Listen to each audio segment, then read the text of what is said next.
Bismillahirrahmanirrahim. Assalamualaikum warahmatullahi wabarakatuh. Selamat pagi, salam sejahtera untuk kita semuanya. Perkenalkan, saya Wulandari Mulyadi SEMM.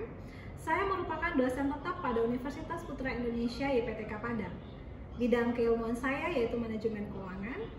Saat ini saya diberikan amanah untuk mengampu mata kuliah manajemen keuangan lanjutan pada semester 4. Mata kuliah manajemen keuangan lanjutan ini memiliki bobot sebanyak 3 SKS, di mana mata kuliah manajemen keuangan lanjutan ini merupakan mata kuliah wajib. Pada mata kuliah ini, mahasiswa belajar tentang pengelolaan keuangan, khususnya menyangkut keputusan keuangan jangka panjang dan keputusan strategis, dasar-dasar yang harus dipertimbangkan dalam pengambilan keputusan tersebut, serta kalkulasi perhitungan yang harus dilakukan. Di samping itu, mahasiswa juga diharapkan mampu mengulas konsep materi dan formula perhitungan yang digunakan. Kemudian, mahasiswa juga harus mampu memahami konsep dan menerjemahkannya ke dalam formula kuantitatif. Mata kuliah ini menjawab permasalahan seputar keuangan perusahaan saat ini, seperti keputusan kebijakan dividen, identifikasi investasi mana yang paling potensial untuk dijalankan, serta perkembangan pasar modal hari ini.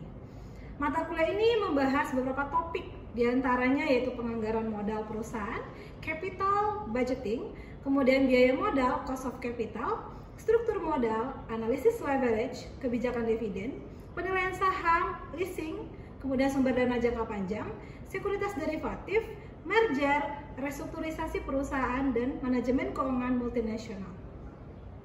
Universitas Putra Indonesia YPTK Padang menerapkan sistem pembelajaran blended learning, bisa menggunakan LMS e-learning dan e-study.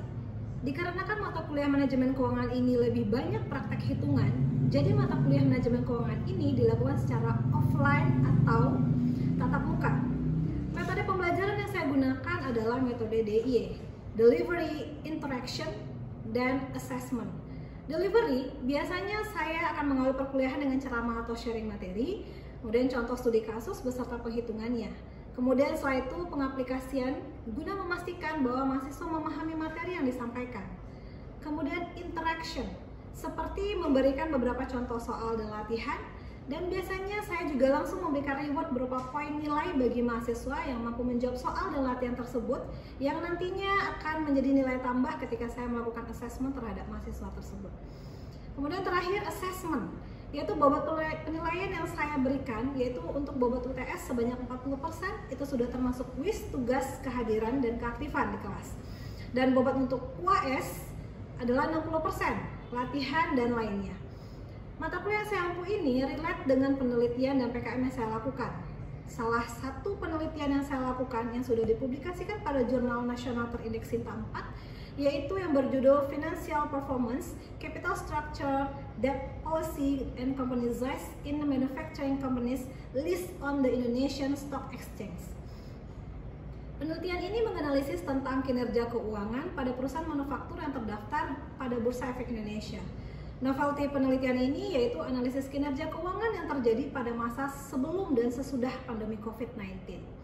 Kemudian penelitian saya selanjutnya yaitu tentang income smoothing with profitability as an intervening variable, financial leverage and company size, yang juga sudah dipublikasikan pada jurnal nasional terindeks Sinta 3. Kedua penelitian ini menjawab permasalahan keuangan perusahaan di bidang peningkatan profitabilitas perusahaan. Kemudian pengabdian kepada masyarakat yang saya lakukan juga relate tentang keuangan. Salah satu PKM yang saya lakukan yaitu pelatihan pada implementasi laporan keuangan pada kelompok tani kopi Bancah, di mana PKM ini merupakan hibah institusi.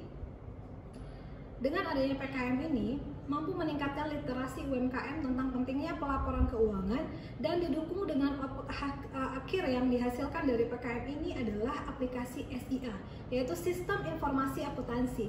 Sehingga hal ini memudahkan UMKM dalam menerapkan laporan keuangan yang sudah berbasis teknologi.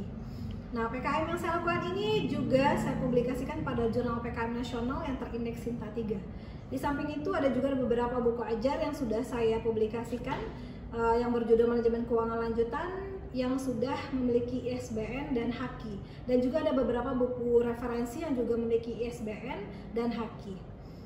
Nah, demikianlah pemaparan saya kali ini. Berikut video pembelajaran manajemen keuangan lanjutan pada pertemuan kedua pada semester genap 2023-2024. Keep watching. Bismillahirrahmanirrahim. Assalamualaikum warahmatullahi wabarakatuh. Waalaikumsalam warahmatullahi wabarakatuh. Baik teman-teman semuanya, sebelum memulai perkuliahan hari ini, mari sama-sama kita berdoa menurut agama dan kepercayaan masing-masing. Bagi yang beragama Muslim, kita awali dengan membaca Al-Quran.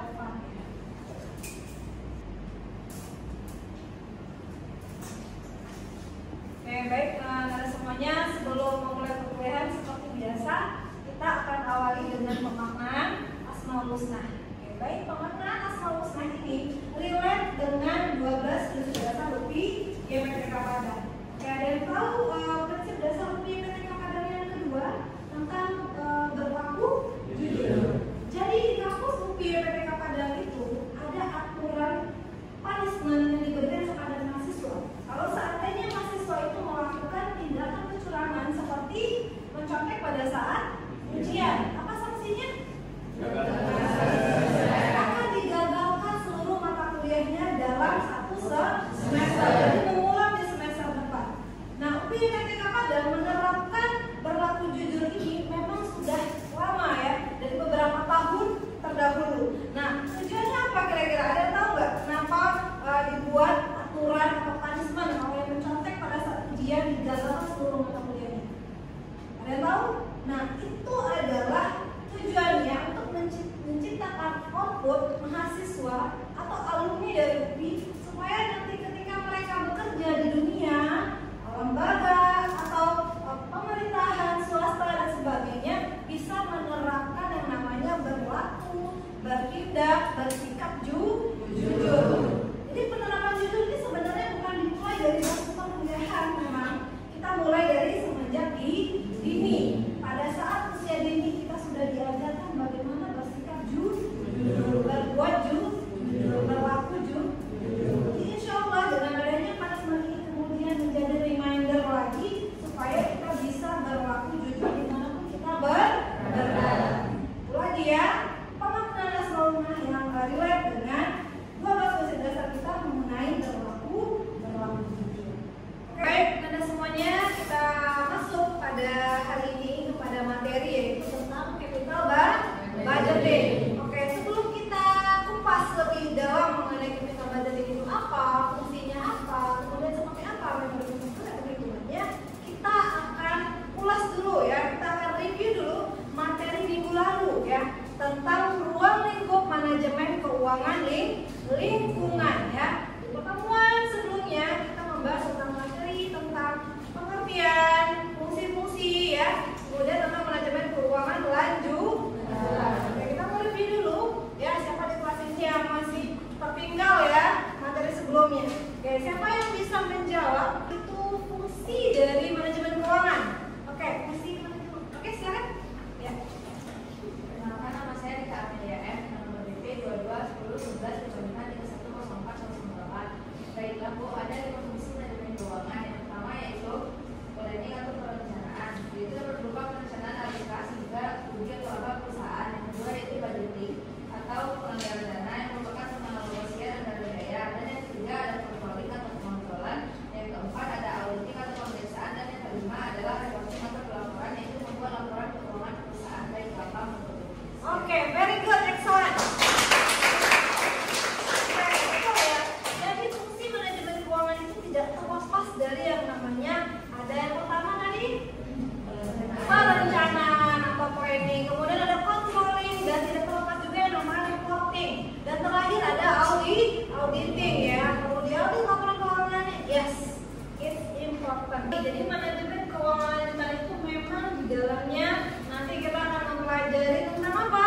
Ada saham, ada portofolio itu apa, ada biaya modal itu apa, cost of capital, cost of debt ya, kita juga belajar itu nanti mengenai capital, penganggaran, permodalan juga kita akan belajar. Kita belajar sekuritas, derivatif, saham-saham biasa, saham preference ya, common stock. Kemudian kita juga belajar nanti akan kita simulasikan ya bagaimana juga nanti di manajemen keuangan kita ini seorang atau bagian manajer keuangan bisa membuat sebuah kebijakan yang bagus untuk investasi perusahaan.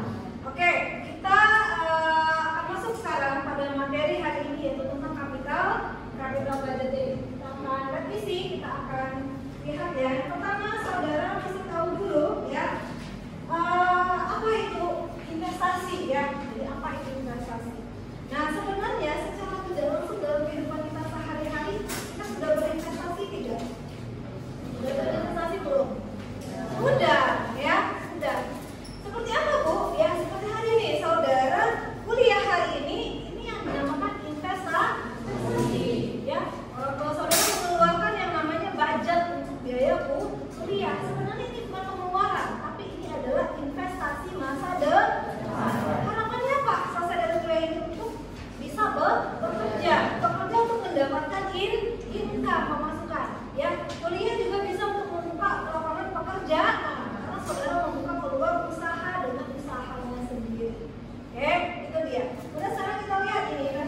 memiliki resiko rendah ya, karena tidak ada fluktuatif.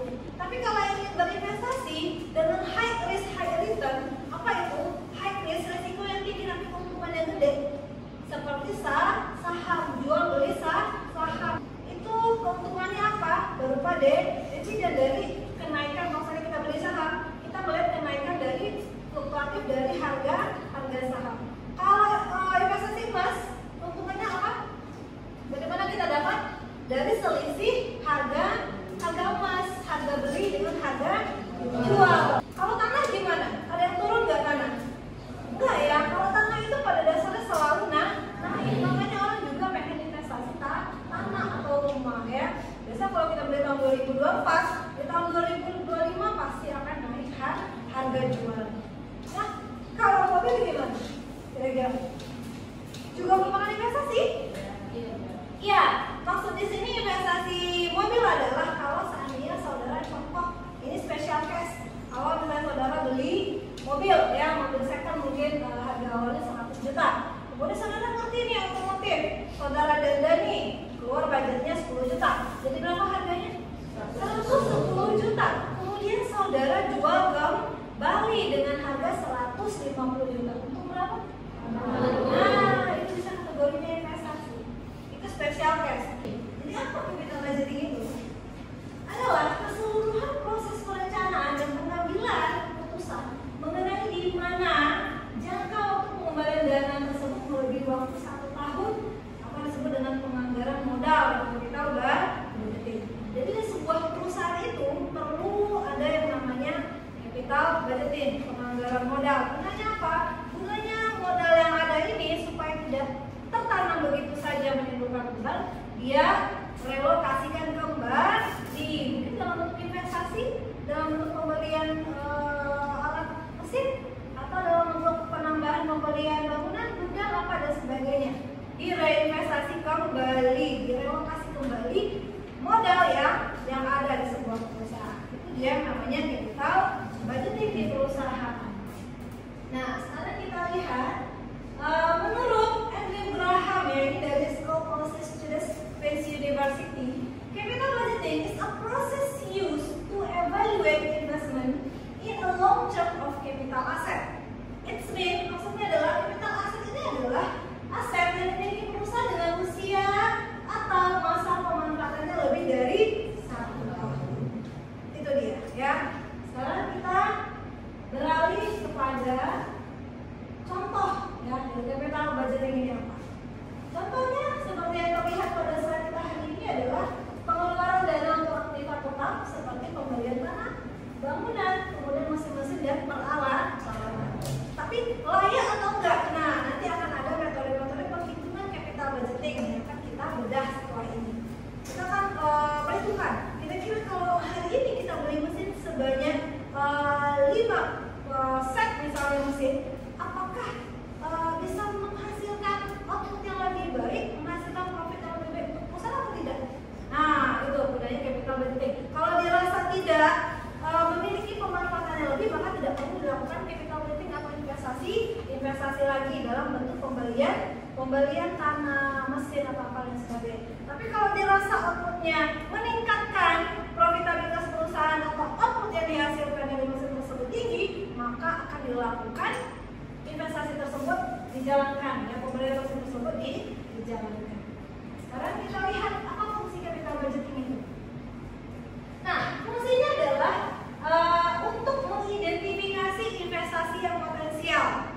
Jadi contoh nih, saudara owner sebuah perusahaan ya, owner sebuah perusahaan berencana untuk menginvestasikan, merelokasikan anggaran saudara untuk membeli tanah ya, atau untuk membeli bangunan, atau untuk membeli mobil misalnya. Ada plan A, plan B, dan plan C. Nah, guna capital budgeting adalah kita identifikasi rencana mana plan A atau B atau C yang lebih potensial. Itu guna dari capital budgeting hari ini di sebuah perusahaan. Ini merupakan fungsi dari capital budgeting. Ada yang mengidentifikasi investasi yang potensial. Sekarang ada yang penting capital budgeting. Apa-apa saja yang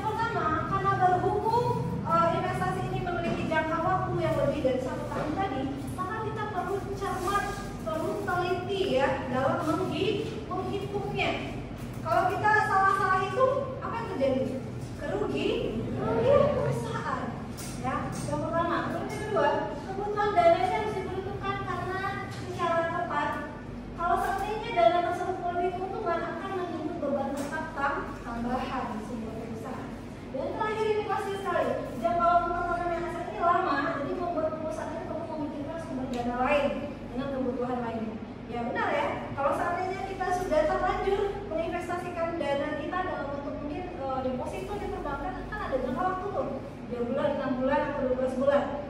Nah, ternyata kita investasikan selama 6 bulan. Ternyata di bulan ke-7 kita butuh uang yang bersifat liquid, cair, butuh cash dananya.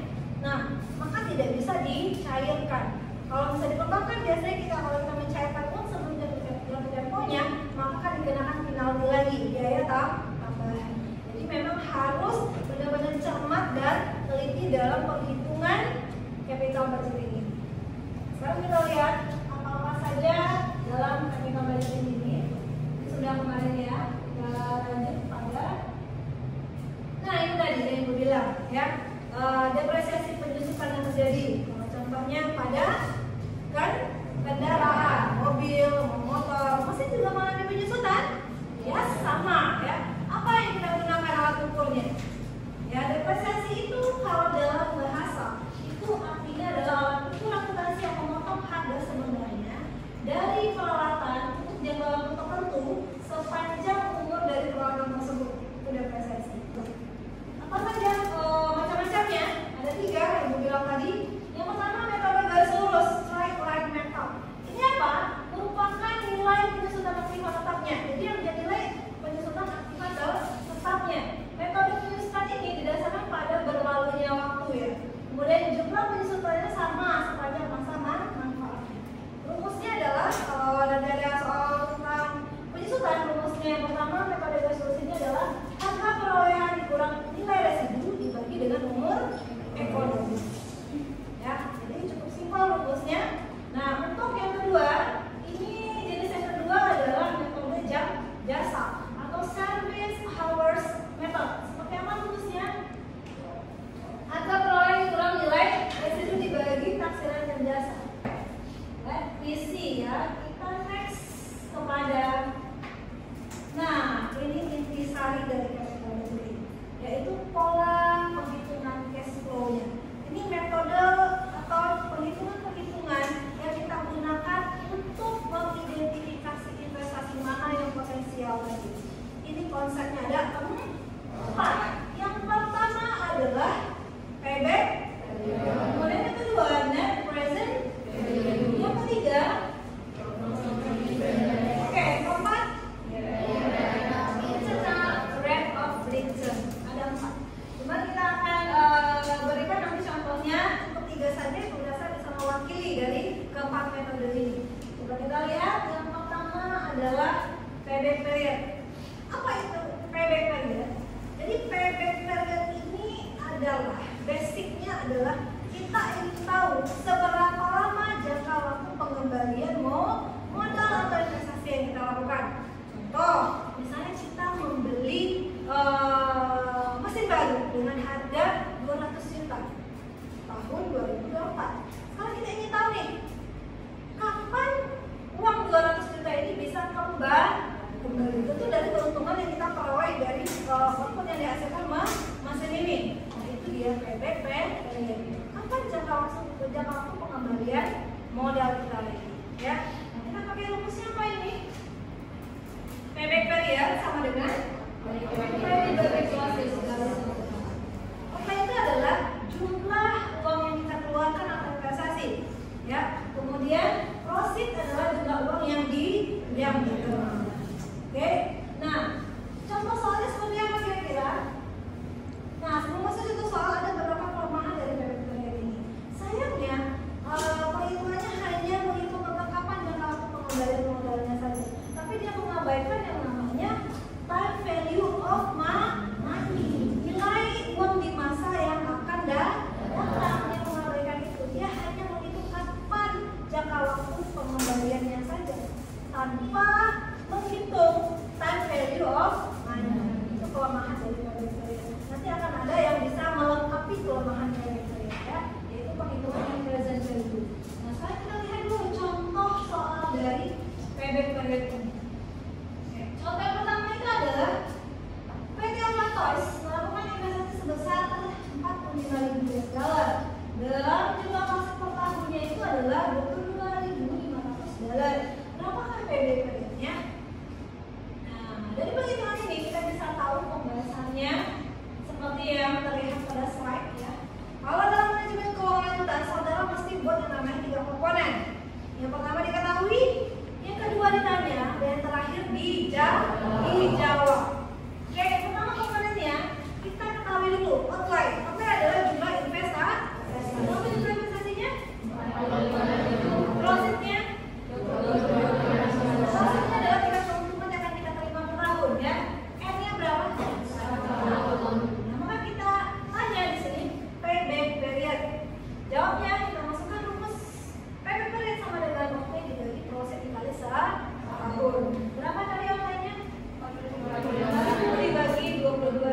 200 dikali setahun.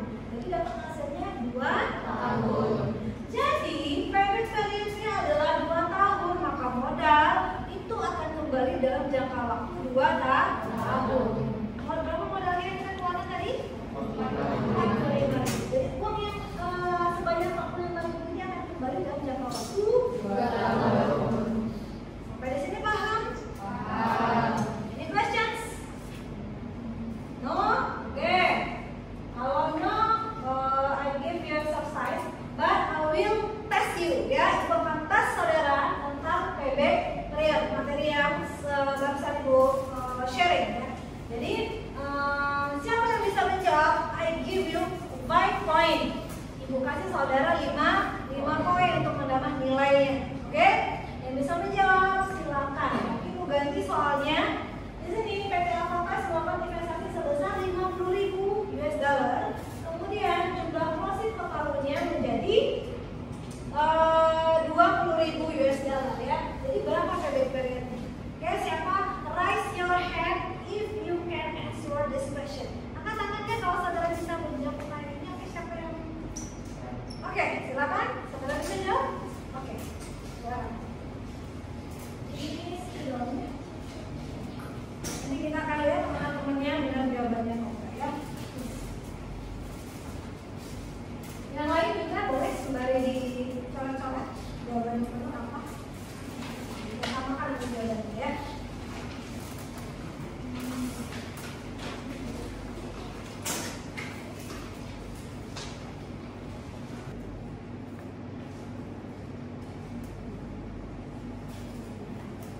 Oke, let's see ya. Coba kita cross check dulu ya. Pertama, kita ketahui dulu adalah outlay-nya. Berapa outlay-nya? 50.000. Ini korek? Korek ya, it's korek. Kemudian kita korek closing. Jumlah potongan yang kita terima sebanyak 20.000. Ada yang bisa setahun? Benar. Kemudian ditanya payback period benar. Terusnya payback period outlay-nya berarti terus kita tahu benar? Benar ya. Kemudian kita masukkan angka closing-nya outlay-nya. Contohnya 50.000 dibagi 20 tahun. Dapat angkanya? 2 tahun. That's right. Benar ya, korek. Oke, good. Kasih lepas dulu. Sampai di sini nih question else? Tidak.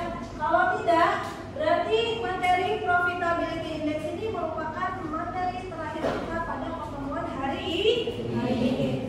Baik, teman-teman semuanya.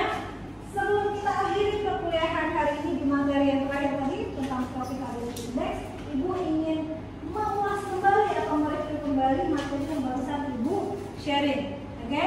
Nah, Ibu ingin tahu nih siapa yang masih bisa menjawab pertanyaan Ibu. Nah, pertanyaan Ibu adalah untuk penutup perkuliahan hari ini, apa itu investasi? Ada yang bisa jawab? Raise your hand if you can answer this question. Wow, ya cukup lama ya. Oke, baik, silakan yang di depan yang berjawab ya. Apa itu investasi? Baiklah, menurut saya investasi adalah mengeluarkan sejumlah uang atau menyimpan uang pada sesuatu dengan harapan suatu saat mendapatkan keuntungan finansial. Oke, benar jawabannya? Benar, very good. Oke, satu pertanyaan lagi, bisa? Satu pertanyaan lagi. Apa itu contoh-contoh investasi? Oke, siapa bisa jawab? Oke, silakan. Contoh-contoh investasi apa? Sama berdiri, sebutkan nama dan nomor biasanya. Nah, karena nama saya Rita BPN dengan nomor BP 22101155310408. Oke. Contoh investasi dapat berupa tanah, Yes. properti, Yes. emas, Yes. Saham. saham. Oke, very good. Tangan ya. Oke, kita lihat pertanyaan pamungkas kita pada pertemuan hari ini. Nah, sebelum kita tutup, Ibu ingin mengabsensi satu persatu dulu semuanya ya. Mohon didengarkan karena Ibu akan mengulang namanya. Ini kelas M2. Oke. Yang pertama dari Mulia Putri hadir. Hadir Bu. Oke. Vina Hermania hadir Bu. Juni Safira tidak hadir. Oke, Wina Putri Amanda hadir Bu. Ya. perkuliahan hari ini. Untuk minggu depan kita berikan sebuah tugas untuk saudara semuanya, for you homework, yaitu menulis note ya materi tentang biaya modal, kemudian konsep-konsep penghitungan biaya modal. Itu tugas minggu depan yang akan kita review kembali.